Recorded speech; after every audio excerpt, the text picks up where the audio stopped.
नमस्कार मु लोपामुद्रा मु आज आपण जो कहानी पढ़ी शुणेबी से कहानीर शीर्षक होची टिकिली। तेबे चलंतु शुणिबा कहानी टिकिली। कलाहांडिया मेघ आकाश को ढांकी देलानी। बाड़ीपटे लुगापटा सब सुखुची, घर ओला है नहीं। गाधुआ बेल खियार सबुजाक बासन पड़ी ट्यूबवेल चांदिनी उपरे। टिकिली को खरा बेलिया छाई निद टिके लगी जाइथिला। ए भितर प्रभात बजार आड़े बाहरी जाइछन्ती ताकू न जणै। टिकिली तरबर हो लुगा तोली पकई आनी दांडघर काठ चौकी उपर गदेई देला। सासू बारंडारे बसी पान भांगुथिले। कहिले, बुढ़ी लो चाहा मुदे फुटेई देनी, मुंडटा कहीं भारी धक धक होउची, चाहा खाइले टिके हालुका नागिबो। टिकिली मुह को हांडी करी हांडीशाल को पशिला, चाहा फुटेइला। सासू को चाहा कप आउ गिनाए मुढ़ी बढ़ई दे बासन माजिबा को चलीगला। सासू चाहा पीऊ पीऊ टिकिली उद्देश्य केते कथा कहूथिले। टिकिली ऊँ कि चूँ किछि न कही ढंग ढंग शब्द करी बासन गुड़ाक माजी करी आनी रोषेई घरे सजेई रखिला। सासू कहूथिले, काई आउ रागुछुलो बायाणी, तू असज मनीषटा, मोटर साइकेल बसिकी गले केते बेले को कथा हेजिबो किए कहिबो। सेइथिपाई मु ताकू मना कली तोते सांगरे नहीं न जिबाकू। रज बजार केड़े भिड़ थिबो, तू माइपी लोक काई से ठेला पेलारे पशि थांतु। पाउडर स्नो टिकिली कौन सी बाछिकी आनी पारिबनी जे तू ए अवस्था बजार जाइथांतु। एते बेलेके टिकिली पाटी फिटेला।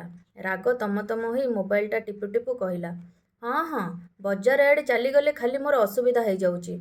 आउ एठी जो घर जाकर पाइटी मो पाई पकई देई माँ पुओ आराम करुच, सेते बेलको मु असज मनीष बोली तुमको काहाको दिसुनी।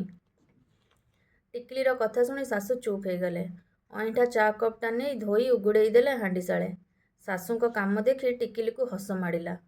से लुगा कानी को मुहरे दे टिके हसीदेला और कहला, तांको फोनटा कहीं लगुनि जे बो, वर्षा केड़े जोरे उठेइची, सौल न आसी एते समय बजार करुचंती कौन के जाने।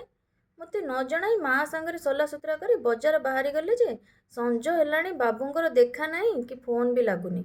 के जाने आउ को माइकिना प्रेम रे पड़ी गलेनी कि कौन, तारी पई रंग नख पलिसी किणुथिबे बोधे।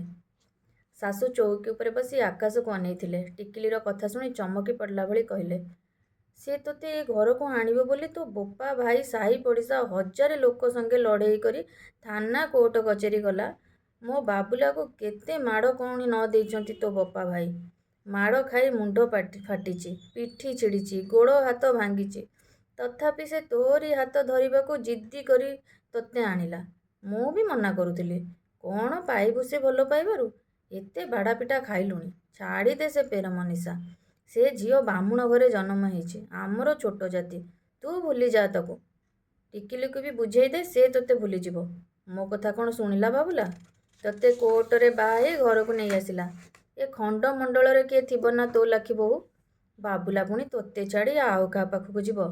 ए कथा ब्रह्मा कहले भी आम गाँ सारा लोक केही विश्वास करिवे नहीं। कांथ को आउजी सासूंक कथा शुणु शुणु टिकिली भावुथिला सेही दिन गुड़िकर कथा। नुआ नुआ प्रेम आउ लुचि लुचि देखा करिबार दिन गुड़िक तार मने पड़ जाउथिला। कॉलेज इलेक्शन समय प्रभात ओजस्वी वक्तव्य शुणी तांको प्रेम रे पड़ जाइथिला टिकिली। घर लोक जानी पकाइलारू +2 पर टिकिलीर पढ़ारे डोरी बंधा हो गला। घर लोक टिकिलीर पढ़ाटा सिना अटकई देले, किंतु ताकू प्रेम करिबारू अटकई रखी पारिले नहीं। सेही प्रेमर खातिर टिकिली घरू गोड़ काढ़ी चली आसिला। से घरू तार संपर्क कटिगला। एई छोटिया संसारर मायारे से बांधी हो गला। टिकिली भाभी चलीथिला ता प्रेममय संसारर कथा। सासू बड़ पाटिरे कहले, कि लो खुंटटा बली कांथ को आउजे ठियाटा कौन हेइचु बा, देखुचुटी केमिति झड़ तुफान आइलाणी। आउ थरे बाबुला को फोन नगौनु, राति पाइने सजबाज, सौल आसिने नड़िया जोड़े छड़े देव जे मु पिठा पाई कोरुओ सजेई रखिमी। टिकिलीर भावनारे पूर्णछेद पड़िला। से आउ थरे फोन लगेला। एथर प्रभात फोन उठेई कहले, तुम पाई नेल पॉलिश टिकिली कानफुल ए सब बाछु बाछु परा डेरी हो गला। बो ठीक करिछि तुमको छाड़िनी। एठी जेमिति भिड़ आउ ए जो झड़, तुमे पूरा हैरान हो जाइथांतो। टिकिली कहला, हौ थाउ थाउ, मो हैरान हेबा कथा एते चिंता करनी, तुम काम शीघ्र सारी शीघ्र घर को पळे आस। संज बेले टिकिलीर राग गारु गारु मुह को देखी सासू टिके डरी जाइथिले।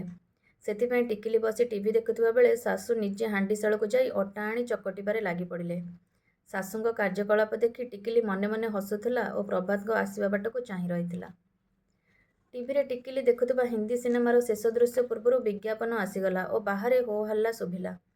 ସିନେମାର ଶେଷ ଦୃଶ୍ୟକୁ ଦେଖିବା ଆଗରୁ ଟିକିଲି ଦାଣ୍ଡ ଦରଜାର ପରଦା ଆଡ଼େଇ ବାହାରକୁ ଦେଖିଲା। ଯାହା ଶୁଣିଲା ତାହା ତା ପାଇଁ ବିଶ୍ୱାସଯୋଗ୍ୟ କଥା ନଥିଲା। ଶାଶୁଙ୍କର ଶେଷ ରୁଟିଟି ଚୁଲା ଉପରେ ଜଳି ପୋଡ଼ି ପାଉଁଶ ହୋଇଗଲାଣି। ଏପଟେ ଗାଡ଼ି ଧକ୍କାରେ ତାଙ୍କ ସଂସାର ତ ଉଚ୍ଛନ୍ନ ହୋଇସାରିଲାଣି। ରୁଟି କଥା କିଏ ପଚାରେ? ସେଇ ଦୁର୍ଘଟଣା ପରେ କ'ଣ ଆଉ ବାକି ଅଛି ଟିକିଲି ପାଖରେ?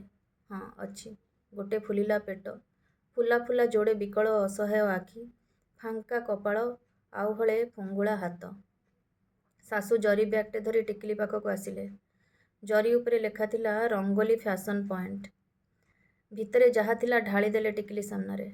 ଟିକିଲି ଛଳ ଛଳ ଆଖିରେ ଶାଶୁଙ୍କ ଆଡ଼େ ଦେଖିଲା। ଶାଶୁ ତା ମୁଣ୍ଡରେ ହାତ ମାରି ରୁମ୍ ବାହାରକୁ ଚାଲିଗଲେ। ଟିକିଲି ବ୍ୟସ୍ତ ହୋଇ ସେଇ ଜିନିଷଗୁଡ଼ିକୁ ଟିକି ନିଖି କରି ଦେଖି ପକାଇଲା। ଏସବୁ ଜିନିଷ ତା'ର ଶୃଙ୍ଗାର ପାଇଁ ସେଦିନ ପ୍ରଭାତ ବାଛି କରି କିଣି ଆଣିଥିଲେ। ଟିକିଲି ଫାଉଣ୍ଡେସନରୁ ସଜେଇବା ଆରମ୍ଭ କଲା ଏବଂ ନାଲି ଟିକିଲି ଓ ଚୁଡ଼ି ପିନ୍ଧାରେ ଶୃଙ୍ଗାର ଶେଷ କଲା। ଟିକିଲିର ବାପାଙ୍କ ଗାଡ଼ି ପ୍ରଭାତଙ୍କ ଘର ଆଗ ରାସ୍ତା ଉପରେ ଠିଆ ହେଇଛି। ଟିକିଲିର ମା ଓ ଭାଉଜ ଦ୍ୱାରବନ୍ଧ ପାଖରେ ଠିଆ ହୋଇ ଟିକିଲିର ସଜବାଜକୁ ଆଶ୍ଚର୍ଯ୍ୟ ହୋଇ ଦେଖୁଛନ୍ତି। ଟିକିଲି ସଜବାଜ ହେଇସାରି ହସି ହସି କହିଲା, ଭାଉଜ, ଏସବୁ ଜିନିଷ ସେ ମୋ ପାଇଁ କିଣିଥିଲେ। ଏସବୁ ସେ ବହୁତ ଶ୍ରଦ୍ଧାରେ କିଣିଥିଲେ। କେତେ ବାଛି ବାଛି ସେ ଆଣିଥିଲେ ମୋ ପାଇଁ। ଏସବୁକୁ ପିନ୍ଧିଲେ ମୁଁ କେମିତି ଦିଶିବି ସେ ସେଇଠି ଦୋକାନରେ ଠିଆ ହେଇ କଳ୍ପନା କରିଥିବେ। ଆଃ, କେଡ଼େ ଭାଗ୍ୟବତୀ ମୁଁ। ସତରେ ମୋ ବର ମୋତେ କେତେ ଭଲ ପାଆନ୍ତି। ମା ଓ ଭାଉଜଙ୍କ ଆଖିରୁ ଲୁହ ଝରି ଆସିଲା। ଭାଇ ଆସି କହିଲେ, ଟିକିଲି, ଶୀଘ୍ର ଟିକେ ବାହାରି ପଡ଼, ଆମେ ପରା ଯିବା। ଟିକିଲି ହସି ହସି କହିଲା, ତୁ ପାଗଳ ନା କ'ଣ ଭାଇ? ଆମର ପା କୋର୍ଟ ମ୍ୟାରେଜ୍ ସରିଛି। ଏ ଜନ୍ମରେ ତୁ ଆଉ ଆମକୁ ଅଲଗା କରିପାରିବୁନି। ଯା, ପଳା ଏଠୁ। ଭାଇଙ୍କ ଆଡ଼ୁ ମୁହଁ ଫେରେଇ ଛୋଟିଆ ଆଇନାରେ ନିଜ ମୁହଁଟିକୁ ଆଉଥରେ ଦେଖୁ ଦେଖୁ ଟିକିଲି ମାଆଙ୍କୁ ପଚାରିଲା, ଏ ବୋଉ, ଦେଖିଲୁ, ଏଇ ବଡ଼ ସାଇଜ୍ର ଟିକିଲିଟା ମୋ ମୁହଁକୁ ମାନୁଛି ନା? ତୋ ଜ୍ୱାଇଁ ପା ସବୁବେଳେ କହିବେ ମୋର ଏଇ ଛୋଟିଆ ମୁହଁକୁ ବଡ଼ ଟିକିଲି କୁଆଡ଼େ ଭାରି ମାନେ। ଧନ୍ୟବାଦ।